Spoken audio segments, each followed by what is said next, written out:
So hey গাছ, আজকে আমরা দুজন বন্ধু মিলে এমন একটা জিনিস বানিয়েছিলাম যেটা বানানোর পর আমরা এত বড় বিপদে পড়ে যাবো সেটা কখনো ভাবতে পারিনি।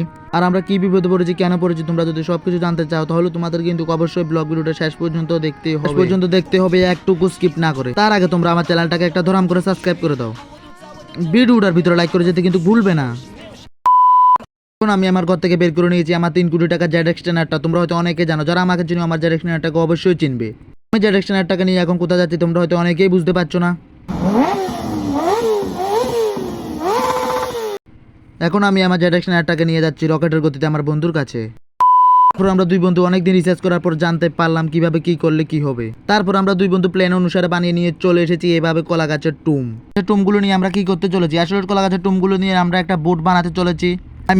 আমরা নৌকা বানাতে চলেছি। নৌকা বানানোর জন্য যা যা লাগে আমরা সবকিছু নিয়ে চলে এসেছি এখন রেডি করে।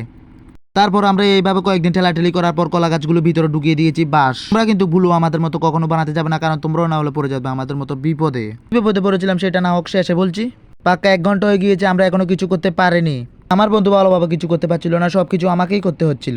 আমাদের বোটটাকে কোথায় চলাবো, আমাদের বোটটাকে নদীটার ভিতরে চলাতে চলেছি। তুমি ভিডিওটা ছেড়ে কোথাও যাও না, কারণ ভিডিওটার ভিতরে অনেক অনেক অনেক মজা আছে। তারপর এইভাবে 2-3 দিন কাজ করার পর আমাদের কাজটা কমপ্লিট হয়ে গিয়েছে। এখন নৌকাটা নামাতে চলেছি জলের ভিতরে। তার আগে আমি তোমাদেরকে দেখিয়ে দিচ্ছি আমার কয়েকটা তোলা সুন্দর সুন্দর ফটোগুলি। বেশি কথা বলে লাভ নেই, এখন আমাদের বোটটাকে নামানোর টাইম হয়ে গিয়েছে। নৌকাটা জলের ভিতরে নামানোর পর যাওয়া হচ্ছিল আমাদের পুরো মান সম্মানটাকে শেষ করে দিয়েছে। তার আগে বলে দিই আমি তোমাদেরকে এটা বানাতে কতটা টাইম লেগেছিল। এটা বানাতে প্রায় 3 ঘন্টা টাইম লেগেছিল, কিন্তু কিছুই হয়নি।